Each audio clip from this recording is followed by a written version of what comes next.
Welcome back to the Every time I StatrCast. fail. John has once again hot opened us with weird noises as the countdown was rolling. It is the StatrCast, the podcast from the lads at StatrDraft, StatrDraft.com. Fantasy football, but done better.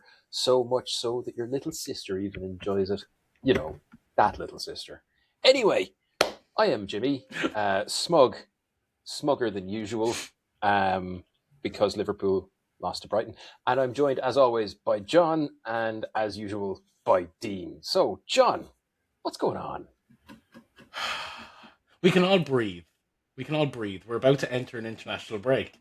So it means we have 2 weeks to under our whelms after our whelms being very much over the last 2 weeks. And after the international break, it's all about the fucking running.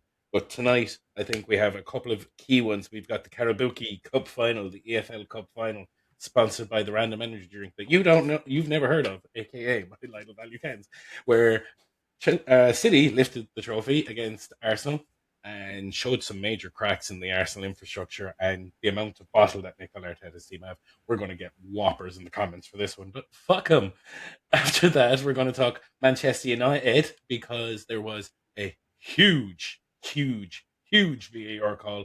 One penalty given, one got a red card, one penalty also given. A whole shit show, a whole mess where Man United drew 2-2. So I think that's going to be. We've really stayed away from the conversation of VAR throughout the year, but I think tonight might be the night where we open that can of whoop-ass and see what falls out. And then because Jimmy's Brighton finally won a game of football, they're still behind. They're still behind Fulham, but we'll talk about that come the end of the season in terms of our little bet. But they finally won a game against an Arnie Slot Liverpool team who are Finally? probably going to be changing their manager if they weren't still in the Champions League. So where do we start? Do we start with the Carabao Cup final?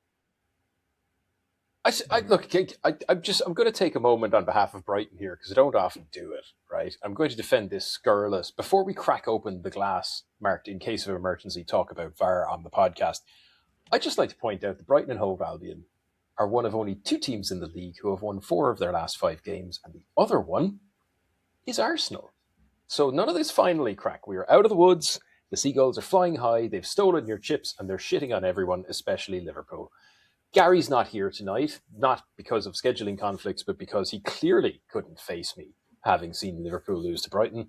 But there's a couple of big takeaways from that game. I think as a spectacle in terms of football, it confirmed two major things that we've known for a while about these two teams and showed something unexpected. Right. The first is that Arsenal are not involved. Liverpool still have a right back problem. Mm-hmm. Okay, we did this thing of trying to recreate Trent under Klopp, which Dermot was talking about in our WhatsApp group earlier today. This thing of trying to recreate Trent, it's not going to happen. Frimpong's made of glass and he's not a defender. He's a good attacking winger, good playmaker, but they have got a defense problem at the back, and they can rotate in Zoboslai and occasionally Curtis Jones all they want, but they still have a problem at right back, which is only compounded this weekend gone by the fact that Brighton's firepower is and traditionally has always been up the left side. Between the outstanding Ferdi Kadioglu, Minte, who's just keeps getting stronger and stronger, and starting to show some of the old flashes of brilliance, my boy, Karu Matoma. You have a team who's strong attacking on the left and a team who's weak attacking or defending on the right. You have disaster. It sets up Wele for 2 goals, and that was pretty much show's over. But the really interesting stuff was not in the usual places. The really interesting stuff was in the middle, because a new little duo has started to emerge that we haven't really seen get much game time together. One is the absolute wall of work and running, despite his record being hit, which is James Milner. Put respect on the name. He didn't get his record in check out. He is working to stay in that team and stay relevant and stay brilliant, and he has been. The other is a returning hero who I had my concerns might have Oldest been a centre little bit over the midfield hill. partnership in the fucking Premier League at the Pascal minute, by the way. Gross. Pascal Gross is just such a brilliant visualizer of the game. Yeah. You know, he's got unbelievable football intelligence. And I know that's kind of podcast bollocks talk, but you know what I mean. He's got a very it's the high Cole Palmer football thing IQ. without the speed. Like, I watched that game, and what I noted, I picked up a few little pieces of the puzzle there when I was watching it. Like, the first one was, as you mentioned, the right back situation. The second was the midfield situation. The midfield of Gravenberch, Soboslai, and McAllister were overrun by 2 mid-30 fucking fellas. Like, Yeah. that was appalling. And the third one was that Van Dijk is now very bullyable. Richarlison bullied him last week in the Spurs game, where Spurs deservedly got a point out of it. And this week, Danny Welbeck literally just pinned himself to Van Dijk and went, every ball that you can drop in this area, I'm just going to fight him. And it works. It works because, again, we've said this before, that, and I don't want to be covering all ground too much, but we've said it before, that Liverpool in the summer spent 150 million on Alexander Isak, who traditionally misses 3 months of the season with hamstring injuries. Go back and look at his injury record, by the way. Instead of investing in their centre backs when they've had Joe Gomez and Kanate, who were both traditionally made of Tupperware, being kind to them. Like, so you've got one 34-year-old centre back being flanked by two fellas who can't stay fit, and a right back who's not a right back. You can be the best centre back in the world, but like, when you're being exposed like that, it becomes very easy for someone like a Danny Welbeck to go, "Come here to me, bud. Let's get in a fight." And if you can just get, and this is something, and this is not to get off slightly off topic, but this is something that Gard told me back in the day when I was a teenager. He's like, "You have to be right every time. I need to be right once," and that was the Danny Welbeck versus Van Dijk fight for me. Van Dijk had to get it right every time because there's no cover for him left or right, whereas Danny Welbeck needed to get it right once. Very similar to Richarlison last week and Danny Welbeck. On that as well, DCL and Dom Solanke got into the England squad. Danny Welbeck didn't, which proved my point. Ridiculous. Which proved my point of last week in terms of the numbers. But the major thing I want to touch on in Liverpool, and it was a stat that came out after the game, and Jimmy, you're going to love this: 30 Premier League games so far this season. How many have Liverpool outran their opponents? 5. No clue. 4. 26 out of 30 Premier League games this season, they've been outrun. So Klopp is playing a slower, Slot is playing a slower game than Klopp. I mean, we all know this. He didn't invent gegenpress. Do you know what I mean? It's a different kind of approach. I think we all understand that. But 4 is a shockingly low number. Much as I want to be really smug about Brighton, the truth is this Liverpool team, their cracks were exposed. Now, I will say on Danny Welbeck, the idea that the highest scoring English player in the Premier League doesn't get a call up to a 35-man squad is absolutely laughable. And I think it's about nothing more or less than the fact that he's a bit older. It's a nonsensical decision. There's the bit older one. And remember, when we had Gary here last week, we were talking about column inches. And we were saying Dominic Calvert-Lewin has got column inches in recent weeks. Dom Solanke had column inches in recent weeks. Danny Welbeck hadn't been doing it for the last couple of weeks, but he did this week. And that was, with the exception of one bad Panenka this season, he has been the perfect poacher. Yeah. I will take goals over column inches all day long if I'm Tuchel. Right? I know there's a lot of weird stuff going on in that camp right now, particularly around Trent Alexander-Arnold. But I don't understand the decision to leave Welbeck out. Sure, 2 of his 11 goals came this week, but he was already on 9. Nobody else is anywhere near him in terms of goal hauls in England this year, apart from Harry Kane, who's not in England. So I think it's a bad decision. I think it's a little bit unfair, and I think it's a little bit, it's a bit of the other 14 moment for those of us who support the other 14 clubs in the Premier League. We're about to make space for a 15th from the look of things, but that's a whole other story. On Brighton, speaking of, next 3 games, Burnley, Spurs, and a defensively shattered Chelsea. Things are looking up, gentlemen. They will get 3. And are they playing for anything in the league, or is it really just... Sorry, what was that, Dino? Are they playing for anything in the league at this point? Yes, especially considering the results over the weekend. So right now, you've got, in 5th, you've got Liverpool on 49 points. Down in 9th, you've got a team on 44 points. So any team from 5th to 9th is now in with a chance of Europa League qualification, let alone Europa Conference. Brighton are on 43 Brighton are points, a point behind that. Of that. But means they're only 3 points behind Brentford in Europa Conference. So that pocket from 5th to even probably 11th is now separated by 4.5 points. And the thing is, it's interesting as well who the clubs are that are in the conference spots, because if you look at who's there, okay, we'll take Chelsea out of that because they make them good, but Brentford, Everton, Fulham, Brighton, Sunderland, and Newcastle, with the possible exception of Newcastle, getting to the conference is massive for all of those clubs. Absolutely massive. Brighton got to the conference 3 years ago. The first year of the conference, yeah. It was huge for the fans. What that would do for Fulham would be huge. Everton, a club with a long history in Europe who haven't had much of it lately, and Brentford. It's the story of, we've made it. We're a top half club and establishing that. And I think that would be absolutely huge. Yeah. But again, I don't want to be too smug about Brighton. I will say in terms of assets, for me, it's still Kadioglu, maybe Pascal Gross at this point. It was interesting to see what we would have called the technically best midfield three outside Newcastle's midfield three was Liverpool's midfield three, and they were putting pockets this weekend. You're forgetting the Chelsea midfield. Well, when you've got 50 players. Well, Enzo Caicedo plus one friend is still the strongest midfield in the Premier League for me. Anyway, that's going off topic. I fit Newcastle. I think a fit Newcastle. Bruno Gummy, Joelinton, and Tonali, or the three at Liverpool have had the biggest season, maybe. But lads, Gross and Milner, keep an eye on it. Yeah, no, they're not very well lately. I will say, as you said, Brighton's form has very much turned around recently. Liverpool's form is 2 wins, loss, draw, loss. They've been lucky that the team behind them in Chelsea's form has fallen off a cliff. They've 1 win in 6 or 7 now. 1 win in 7 now. So Chelsea have under Rosenior since they started doing their weird huddle over the football. We must respect them. That sounded like a Mikel fucking Arteta quote. If you saw that, we must respect the football. That's why they were hugging over it. And I don't want to get into Chelsea today because we don't have the time to go down that rabbit hole. But that's the only reason that Liverpool are still in 5th. I think Villa now have enough about them. It's 5 points between them and Liverpool. Liverpool and Chelsea haven't capitalised on trying to take that final Champions League spot. We have our 4th. Lucky and it'll be 5th anyway. Me, that's it. But tell me this: do I remember the word differential? Mm-hmm. Does the differential give England a 5th? It does. Champions so you're looking at a scrap there, and again, Brentford and Everton are only 3 points off that spot.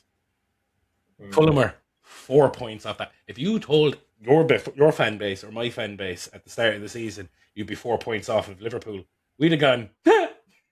Okay, Are we in a Champions League hunt here? How did we come 2nd or 3rd in the table? What the fuck happened here? Now, if you told either of our fan bases we'd be coming top half, we'd have taken that and bitten your hand off.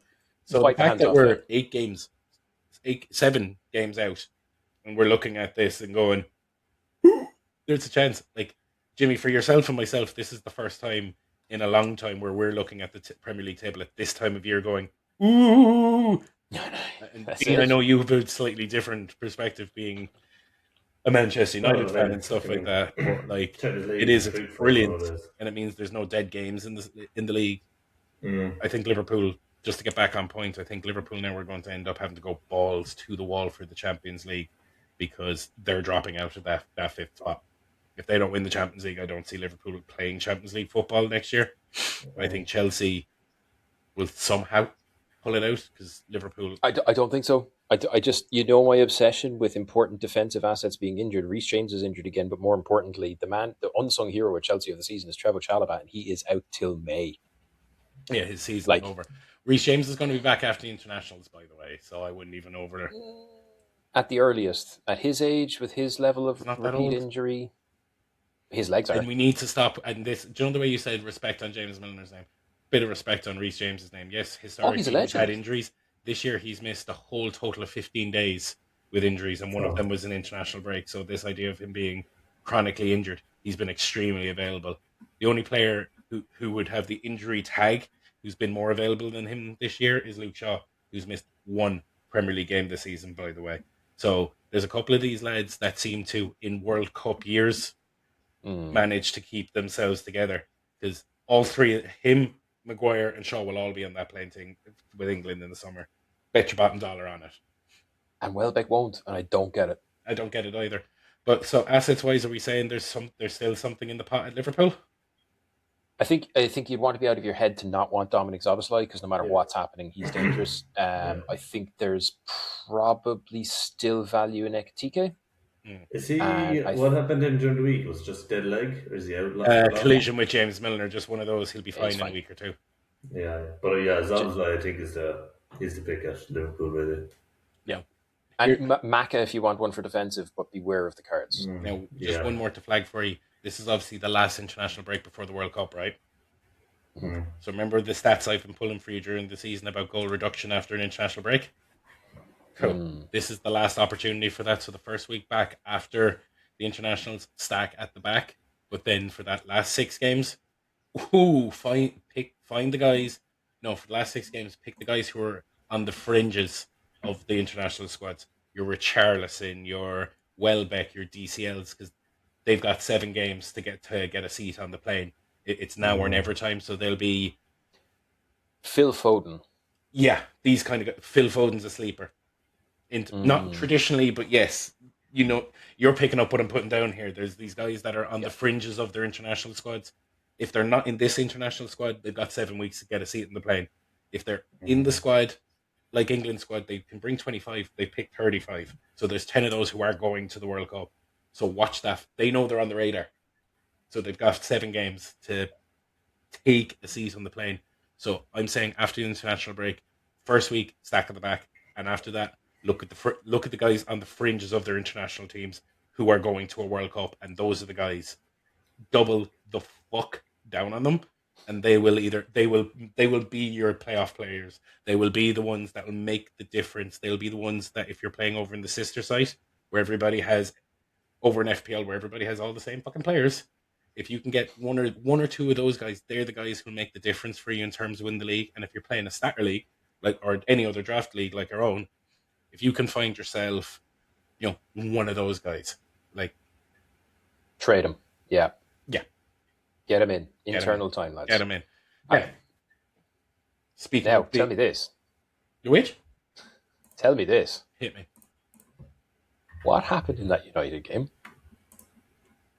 This is going to take a while, so let's do the Arsenal. Let's do the Carabao Cup final first. We do the Carabao Cup first. Yeah, no, the Manchester United Bournemouth game is going to take a hot minute to get through the shite show. But yeah, no, the Carabao Cup final. I gave it the eye test. I watched several games of football this weekend, not from a statistical view, but just watching the game, which is unusual. And what I think I saw was 55 minutes of Arsenal trying to kill a game that they weren't already ahead in. It all going tits up for 5 minutes, them letting in 2 from the outstanding Nico O'Reilly, and then a desperate scramble of throwing the kitchen sink at an attack and getting nowhere. Is that about the size of it? They were pretty poor. Maybe for the first 30 minutes they were okay, but yeah, they were pretty poor. And sure, Kepa just had an absolute howler. That first goal was just a complete and utter howler. And yeah, Nico then O'Reilly second goal was just quality. Brilliant header outside of the keeper. Yeah, but yeah, they just didn't show up. They just did not show up Arsenal at all. And well, do you remember the way we've been saying Arteta will find a way to bin it? Mm-hmm. It did. So Jurrien Timber not in the squad, Eze not in the squad. There was about 5 or 6 heavy hitters that weren't in the squad. He started with Kepa over Raya and Jamie Carragher. Not often I'll praise Jamie Carragher, but he hit the nail on the head in his post-match commentary. He was like, Arsenal have one trophy in 7 years, and it was an FA Cup. Man City have 5 of these in the last 7 years. This meant more for Man City could play James Trafford in goals. They bought him to be their first choice goalkeeper, and then Donnarumma came available. So, fair enough. Let the lad play the cup games. Very similar to what Liverpool did with Queeve and Keller, because they didn't want him to go. Kepa was brought in by Arsenal to be Raya's number 2. Why are you starting your number 2 goalkeeper in a final when you haven't won one in 6 years and you have 1 trophy in 7 years? It was asking for trouble. It was asking for trouble. So it was just cocky. I will say this. I think, and I'm not one to cheer on Pep, I think it's better for the league that City won this. It's better for the reason it is. It makes I think it'll rattle the Arsenal players into either actually playing properly or let them lose it. Had they won this, the confidence would have been off the charts and the rest of the season would be a procession. Now they have to go back and play against City at the Etihad in 2 weeks. And City's game in hand is against Crystal Palace, who are a shit show. That's a 6-pointer on top of probably a 3-point advantage, and suddenly that gap of 3 points, 9 points becomes 3, and now we've got ourselves a run in. And City, whatever else you say about them, right? We're all a little bit sick of them. They've loads of money. They should be facing some allegations. Why don't they get punished? Blah blah blah. They didn't really put a foot wrong that I saw in the match on Sunday. I think they played it well. I think they actually played Arsenal's game, but in a much more subtle way. They got ahead, No, they absolutely locked it not. down. Hold on. I'm not. I'm going to give City praise here, and Dean, I think you'll have spotted this. Ryan Mm. Jerky, Ryan Yeah. Jerky, when he was doing the ball juggling on the side of the pitch in the match, Mm-hmm. taking the piss, trying Yeah. to Yeah. garner a reaction. That was one moment that I was like, yes, Semenyo. Every time he gets the ball, spinning Mateus Nunes and going, "Come with me." This was Pep going, "We're not coming out here to play your bullshit set piece Mm-hmm. football. We're going to Yeah. play football." I think the English teams got a shock to the system last week in Europe because this war of attrition shit that's come in this year failed miserably against teams who wanted to get the ball on the deck and move it. And the key thing, and here's me doing my weekly tactical breakdown. Go back and watch. If you go onto any of the social medias, you'll see these beautiful passages of play where after about 30 minutes, Dean, and you pointed this out, Arsenal were in the ascendancy for probably the first 30 minutes. What City did after 30 minutes was to stop pressing them. They stopped pressing them. Now, it's not that they Mm-hmm. retreated and played this low block and we're going to hear the whinging. The front three just went, okay, we're not coming after you. So every time Gabriel Saliba or Ben White got the ball, they just went, find the pass. Mm-hmm. Mm. And they Yeah. couldn't. Because Declan Rice isn't going to be the guy that drops in between the two midfielders, gets the ball and spins out. Like the way, Enzo Fernandez does at Chelsea, the way, Rodri does at City, or Nico Gonzalez does, or, they've got Rice. They had Zubamendi. They're second ball players. Like Declan Rice 3 years ago was a centre back playing for West Ham, who's now become Yeah. this number 8. He's a 6 who can also play as an 8, whatever, but that's not his game of receiving the ball deep, spinning and driving. And essentially, they just left the Arsenal back four have the ball. They dropped off 5 yards when the Arsenal back four got the football and went, find a pass. Find a pass. They didn't go low block. They stayed with their midfield line. They stayed with their back line pushed up, but the forward line just didn't engage. And the Arsenal back four didn't know what to do. So they started trying to play it just down the throats and try play off Mm-hmm. second balls and became very And, stoky. And that's not a criticism and of Arsenal, but when you watch these passages of play frequently, you're seeing a repetition of the Man City frontline. Doku and Semenyo, who are pace merchants, not chasing defenders. Dean, if you saw Mm-hmm. that from Man United, you'd be like, "Oh, fucking get them! What are you doing?" Yeah. But it was just But clever it's and not. going, find a pass, and Yeah. they couldn't. It's just like Arteta again when he has these big games, he just sets up differently than he normally does, and he just doesn't have the kind of confidence just go at it like he does in the Premier League. And he's lucky like that. There's no final in the Premier League because you know that he can nearly go on to bottle that. But yeah, he just set up weirdly. I think he just probably overthought the setup tactics. And yeah, he's completely boggled it because he don't like they don't have the kind of depth that City have, so that City can play one team the week before and another team, in the Carabao Cup But we've been final. listening to Arsenal all year saying we have the best squad that the Premier League has ever built. but they didn't use it. Yeah, I mean they have like a Saka who's like playing below par, like starting Saka captain. was a You don't know what you're doing. disgrace. Gyökeres, we've been talking about Gyökeres all year, how he's been doing nothing. Yeah. So I mean, like, who on the pitch really were they really even dependent on scoring? Like, it was just, yeah. I was impressed with Noni when he came on. Madueke. But he's been There was a so time when he unlucky had a that no passing Saka's gone problem. ahead of him because Starboy. No, I'm going to rant about Saka and there was two pieces of content I've seen over the last few days that have really gone in on Saka, and the first one was Danny Dyer, by the way. He's like, Mm. why is Jared Bowen like? Because they're going to both Jared Bowen and himself are going to go on England duty. Bukayo Saka is going to start.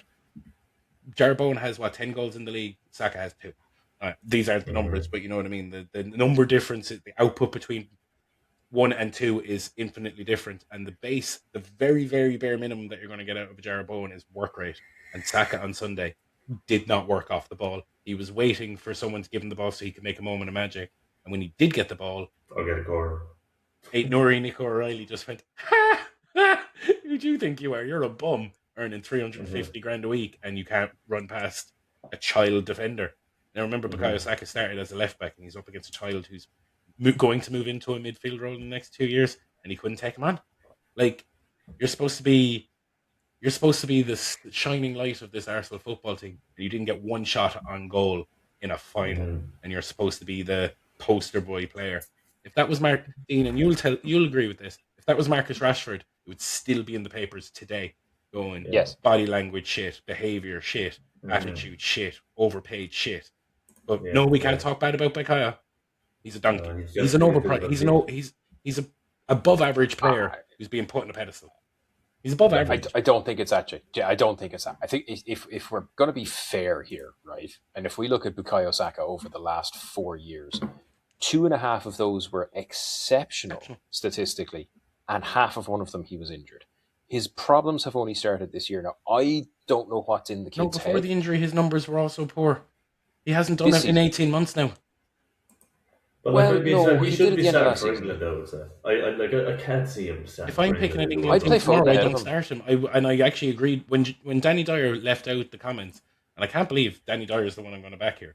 But when Danny Dyer is saying it, and he was like, "How do you start the fella who is a captain, a leader, gets through minimum of 10k per game, will guarantee you 2 to 3 excellent crosses a match, versus the fella who's shrugging his shoulders because he thinks he's too good? One has." What was it, 6 times the amount or 5 times the amount of goals as the other this year, and he's the one that's on the bench. They square that circle for me. You're picking on based on a historic reputation, not on current output. And if any of us were in charge of any team, you'd be going picking the guy with the output. Like Mikel Arteta at the weekend personally binned it worse than a Haas driver in an F1 car. Like, it was an absolute picking the second choice goalkeeper, picking Ben White at right back, picking lads out of form because they're special, and they were flat. They were terrible. They shit the pants on the big stage, and I think that is going to have more mental scars on Mikel Arteta, who's already scarred from winning the Premier League twice. And I don't think they're going to lose the Premier League here. They've lost 3 games all season. We're counting on them to lose 2 more minimum. I don't see that happening, but that match on its own can have the psychological effect that, and we've talked about this ad nauseum, that the one team you don't want behind you and up your hole with 8 games left of the season is in a single digit drop is a Pep team. And when it's a Pep team that's done you twice and took your cup. Look, I won't talk about on-field tactics. That's not my thing. I won't talk about broad strategies. That's not my thing. But I'm not going to talk about numbers. I think the 2 glaringly obvious tactical mistakes were Kepa and Calafiori not starting. Calafiori has been strong all season at the back, but also brings a bit of attacking flair in kind of not hugely dissimilar to the way, what you call him, Guardiola. Yeah, similar kind of thing. He's well able to crack one off from the edge of the box, and that's what he did as soon as he was on. I love Ben White, as you all know, but I think not the time. Like, out of form players in a cup final, whatever about in a League Cup early rounds or a 4th round of the FA Cup against Stevenage, fine. In a fucking final against City, you go out there to win. You give your fans back what they've earned, and you give the on-form players their moment to do what they do best, especially with an international break ahead. Because as of right now, at least 2 of the Arsenal players have pulled out of international duty. He knew that was going to happen. I've got Timber and I've got Gabriel. You've also had Eze and Trossard in the last few hours. Eze and Trossard as well. So he knew that there was going to be a significant squad rest where he had squad depth and he didn't use it. Yep. This was not the players, this was Arteta. Yep. Yeah, no, 100%. 100%. But I will say this: Nick O'Reilly, Xerxes, joy to watch. Brilliant. Semenyo, joy to watch. That was bringing the heart of football back. It was like, I want to run more, I want to try harder, I want to do something. And the surprising stat, just to give you more stats-based stuff, Erling Haaland has played in 4 finals, hasn't scored yet. Yeah. I'll give you another one. Not a stat, but another player who has, as is tradition with Pep, had come into a very shaky start, and over time, the best manager in football since Ferguson has got the best out of him. Kusanov. Watch that one. If you can't get him for the end of this season, pick him earlier than you might have in the draft next season. I still wouldn't, because Ruben Diaz and Gahey will be the first choice there, but I see the point. Rotation. Pep roulette, man. Yeah. Plus, we don't know who the manager is going to be next year either, so God knows what's going to happen. But I'm just saying, the kid is coming good. Mm-hmm. We all knew Gahey was going to be good. Diaz statistically isn't great this year because leadership has him. I think it's similar to the way Son was at Spurs last year. He's got the armband. He's watching the whole pitch. He's not quite as stuck in as he used to be. Passes the eye test, doesn't pass the number test. But watch Kusanov. And obviously Nico O'Reilly is just on form like you wouldn't believe. Yeah. He's in the England squad, I presume? Yes. Okay. Of the every man who has an English passport who's gotten on the plane that isn't named Danny Welbeck, yeah, he got his seat on the plane. But no, like Inexplicable. I think it's great for football. I think in terms of the run in, I think also Man City outplaying Arsenal tactically is going to show other teams what they can do to Arsenal over the coming weeks. You're going to see a few teams try that City route of going, when you're back four, have the ball, we're just not going to press you. Because Arsenal have been Newcastle. bitching all year about teams playing the low block, and now teams don't want to concede corners against them. So the best way now to play Arsenal is mid block, let the back four have the ball, and they won't be able to play through you. I think what's going to happen, and this is wild projection stuff here, but I think the mid-April game against City is one of the wins. I think the other one comes when the following week they're playing Newcastle, because Newcastle will just copy City's homework as best they can, and they have enough big lads at the back to slow things down if it comes at them. And that's the two games you want Arsenal to lose. And then the third one, if there's going to be a third one, in a beautiful... Can I write a poem here, lads? Can I write a love story? 9th of May, West Ham. West Ham beat Arsenal on the 9th of May to crush Arsenal's season, send Spurs down, and stay up. There you go. Danny Dyer, that one's for you. Fucking have it. Anyway, speaking of lads who fucking have it. Slabhead. Dean, did you watch the game on Friday night? I didn't. I missed it, but I saw some of the highlights, and I did see Ahmed's disallowed penalty and the subsequent goal that came afterwards. Yeah, just fucking like, is this not what VAR is for? You know, I like but like VAR apparently told the referee not enough in it to give the penalty, but it was, for his two hands on the player, kind of pushed him over, pushed him off balance. He was in the box. The last free kick or penalty was, I think, more or less the same. But go on, John, kind of give me a bit of a rundown on your opinion. Yeah, like the way I would look at it is, I don't think either of them are penalties, to be honest. I think this is one of these games gone type nonsense. I don't think the Ahmed one is a penalty. I don't think the Maguire one is a penalty. But I think if you give one, you have to give both. I think if you give one, you have to give both. I also don't think the Harry Maguire one is a red. I thought that was a very harsh red, and we've seen a couple of harsh reds in the last couple of weeks. No, Jimmy, it shouldn't be, because they've done this thing. No, I'm with you. It was harsh. I would not have sent Maguire off for that. But even under the double jeopardy law of it's a penalty and a red card, it wasn't like he bait him. So explain that to me, because so if it's a penalty, my understanding is okay, but he was already on a yellow though. No, he gave him straight red, last man. But I thought then... So 3 game ban. So it can be both? You're kidding me. That was a straight red? Yeah. It was a straight red. Nah, man. Nah, that was harsh. This is what I mean, and this was the problem for me. And Dean, you kind of hit it on the head. It's like, is this not what VAR is for? Yes and no. Yes, in the sense of it should be, there should be something, like, or whatever. But essentially, with the way they ref it or whatever, once they said they agreed with the referee's lack, the referee said not enough contact. They looked at it and went, okay, we think not enough contact. And then for the penalty they did give, once he brandishes the red card, they can't rescind part of the punishment. They can say it's yay or nay, it's black or white. At that point, they can go, yes, it's a penalty, but you can't reduce it to the yellow card. It's either the foul or no foul, referee's decision.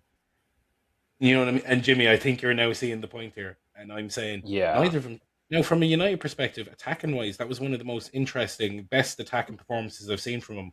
And it was one of those days where the ball just wouldn't hit the fucking net. But also, I will say, there was just, there's something. I was seeing stats over the last 48 hours about Stuart Atwell versus Man United, and I was very concerned. Now, some of these are just fucking headbangers on the internet, but there was like, in Stuart Atwell's last whatever amount of games, referee Man United games, we're talking 8 yellow cards for the opposition to Man United's 34. What? Yeah. 3 penalties against Manchester United to opposition 0, 2 red cards to opposition 0, 34 red cards or 34 yellow cards to 8 yellow cards, and I think that was over the last fucking 15 or 20 games that he's personally refereed them. Mm-hmm. But, subconscious bias. I don't think it's intentional. I don't think it's. I wouldn't be saying it's match fixing or any of that nonsense. I think it's clarity check here. For context here, just for listeners who may not know, and also for me who doesn't know, I didn't think United were considered a particularly dirty team. No. But to have that in the kind same of amount ratio, of games, to have 2 times or 3 times the amount of yellow cards in the same time frame against oppositions under one referee, I think there's a case of. Now, don't get me wrong. Maybe if you were to actually go back and look at the games, you could probably make a case for a lot of them fair. I don't think this is a case of refereeing and this, that, and the other, but I do think it's probably a case of unconscious bias or something like this. That someone like a Bruno Fernandes has told him to go fuck himself on a pitch, and now he's reacted that bit more. So but I do think there has to be something that's said about the general standard of refereeing and general standard of VAR this year. The standard of refereeing has gone into the toilet. Jimmy, you were taking the piss out of me weeks ago for saying how many points Fulham have dropped over VAR. But like the game against Liverpool was blatant. Those penalty situations the other day were blatant. What was it? The Brighton goal, the second goal against Liverpool, they used the 5 centimetres. I was just about to talk Brighton. I was saying your second goal for Danny Welbeck fell under the 5 centimetre tolerance this week.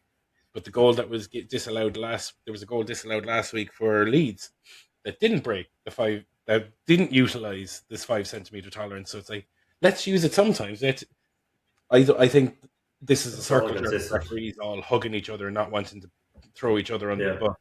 I think we're at a point now where technology works. I honestly think have VAR for offsides because that's completely binary, and after that, just go back to refereeing frees and penalties as normal, and the VAR has nothing to do with it. There's no going back and checking.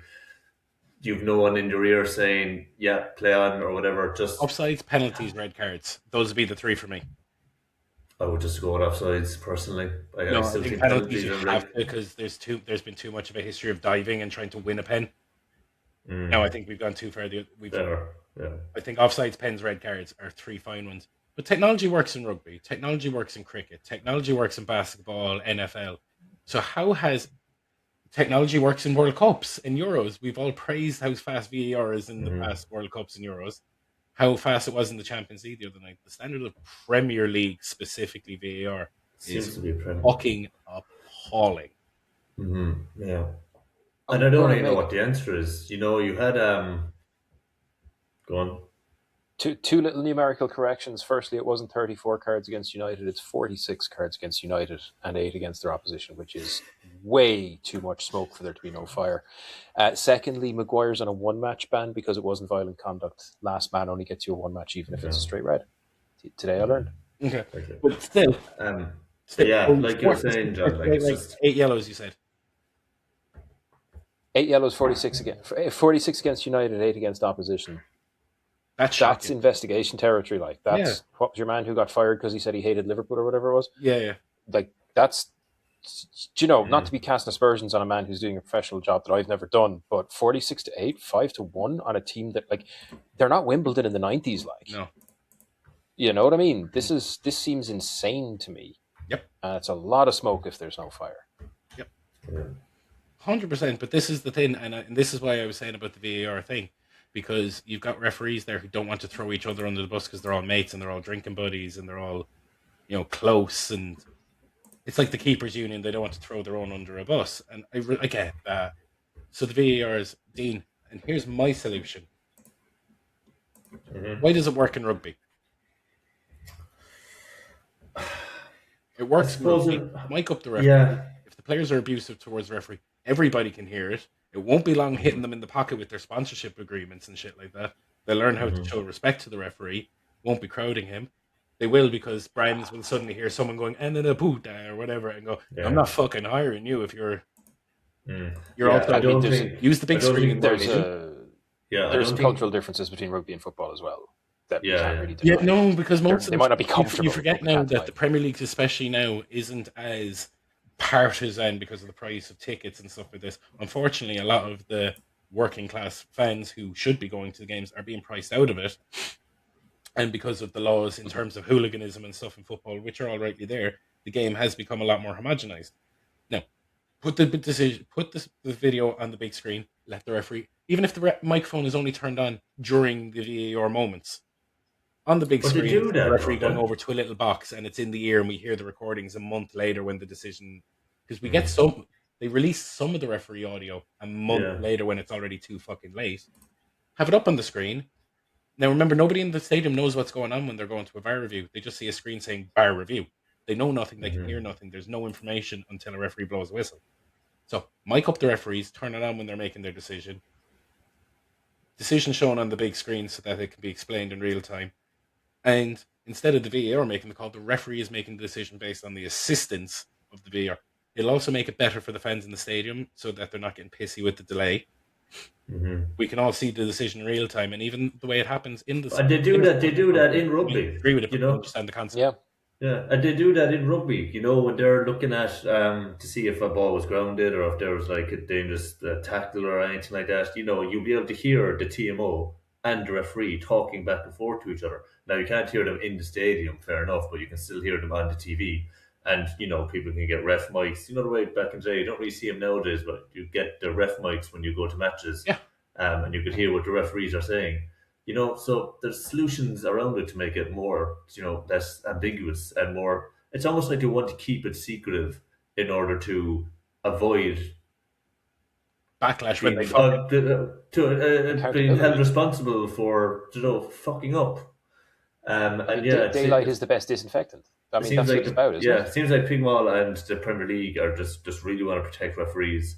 And yeah, it's just so frustrating because they have such an impact on the results of games, and there's like you're saying, there's no ambiguity at all. It's just so Like some cloak and decisions dagger, are you going to know. be subjective referee to referee. I'm Yeah. okay with that. I'm not asking for a clean, you know, this sanitized version of football. I think there is a grey area. So like the referee can Hmm. go, I don't think that was enough contact. And then everybody in the stadium can go, I fucking disagree with you, but I understand that you think that's soft. And then we all get on with it. In the same way that like a referee like Nigel Owens in the rugby was always commended for having a higher threshold than others and stuff like Hmm. that. So there's ways of doing this. But I also think that the VAR room needs to be fucking neutralized. Because right now it's a bunch of referees in a room Yeah. talking to another referee about refereeing stuff. It's like the Haaland Soboslai thing in the game against Man City Liverpool a few weeks ago. Just let it run. Like, you know, just let it go. So, question on the VAR room, right? Because we're saying, like, broadly, there's a lack of accountability because the referees are being a bit protectionist of their own. If you're not going to have PGMOL refs running VAR, who's better for that You job? have people who are literally trained specifically for VAR. Okay. Bar They referee. literally just they're not like eligible at all to be on the sideline or on the pitch. They train specifically They're for a VAR. VAR employee. They're not Yeah, a referee. and you They're can not a pay them blind. less than fucking normal referees or whatever because they're doing like so much. They're not on the pitch or whatever. But yeah, just train them specifically to be VAR referees, and then you know it'll just make the whole process a lot more um just like streamlined, and like Give their you skill context set here. will be Mike Dean. Mike Dean was a referee for years, right? So one weekend he could be referee in the Manchester United Chelsea game. Now next week the Liverpool Arsenal game is on, and he's in the VAR room. Mike Dean's been a referee for 20 plus years. Do you think he knows how, without being yeah, disrespectful to age groups exactly, of yeah, people or anything like this, in terms of just understanding of the technology and the speed yeah. at which they're going to be able to operate like a digital It's system, so true. line work and this, that, and the other? There's a barrier Yeah. to entry. There's a learning point for these guys. They're Hmm. also set in their ways for so long of doing it. Like a dedicated VAR team. Here's our Yeah. 10 people who are the hired, trained VAR people. This is the guy doing this game. This is the guy doing this game. That's their job. Now, that could be Yeah. fellas who were championship players who got early injuries, and it's another pathway for them. They could be fellas Hmm. who wanted to be referees and couldn't pass the fitness bar, but might be really good at tech. Football is even changed that scouting is not just eye test anymore. There's now data layers and stuff to it, and that's a specific job. There's a difference between a data scout and a field scout, which 10 years ago in football you were a scout and that was it. So like Mhm. having a dedicated team of just people whose job it is to know how to do VAR and give assistance and advice to the referee based on what they're seeing on the screen. All four of us here, all three of us here, doing VAR would be of probably a higher standard than most of the referees. Within a couple of seconds, of going, I know that's obvious, and move on. Well, you're going to have to occasionally tell me the rules, but other than that, yeah, sure, I'll give it a go. And my eyesight's terrible. Actually, I'd be perfect. Refs from overseas with no loyalty to the English refs. There's a lot of places you could go with this in terms of who to recruit into the job and have dedicated doing it. Yeah, I see it. But I'm was an in argument made. conspiracy theory mode where there's so many ex-players and stuff who are so anti-VAR that it's like we want it to fail so that they can say, we gave it 5 years, we gave it 10 years, it's not working, and we can bin it. And then they can just go back to the good old way, the way we like it, because the immigrants aren't coming in and fucking that. And that's the way you know the type I'm talking about. The fucking I do. I do. Pints of Stella and the Weatherspoons. And I don't want things to change. And it's like the string vest, George's flag. Yeah, surely this car park rant will bring you back to the 1950s. So that they can go back to the good old way. And like you mean doing the dishes badly so that the wife never asks you to do them again? Yeah, I get it. So in absence of my beloved brother, who would be screaming from the rooftops at this idea that the solution is to pump money into higher quality referees, because he's always maintained that the issue isn't VAR, it's the quality of the referees themselves. Also, that initial decisions are so far off, and when they call it as an issue, how do you fix that if there is a protectionist culture and the lads aren't into accountability? Dean, do you want to take that one first? Yeah, I mean, maybe just send, I don't know, recruiters and scouts over to the likes of, Spain and Italy and Germany, and just let them, go on placement for like a year and just see how things work over there. Same way you have coaches who will go to different teams in different countries to kind of like learn their trade. So do the same with referees, and just they can bring their knowledge back to England then and say, okay, this is how they do it over there. Let's try and do it over this way.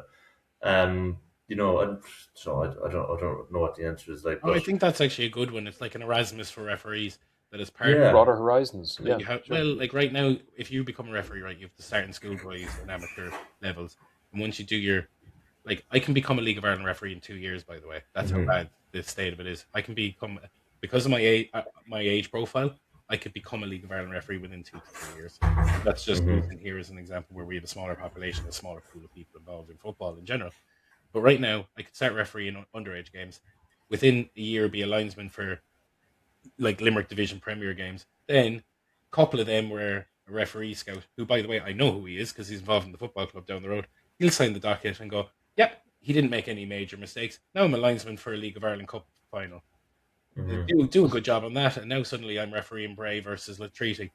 And it's like, oh, the fuck happened here? And with the way the referees work in England, once you do if you make a major fuck up as a referee in the Premier League, do you know what your punishment is? You're on linesman for the next 2 games or something. No, you go referee a game in the Championship the next week. You just get taken off the Premier League card for a week. Just so that you're out of the firing line. You're not put on a lino job. You're just moved down to the Championship for a week suspension as such. This sounds like a really strong union, boys. It is.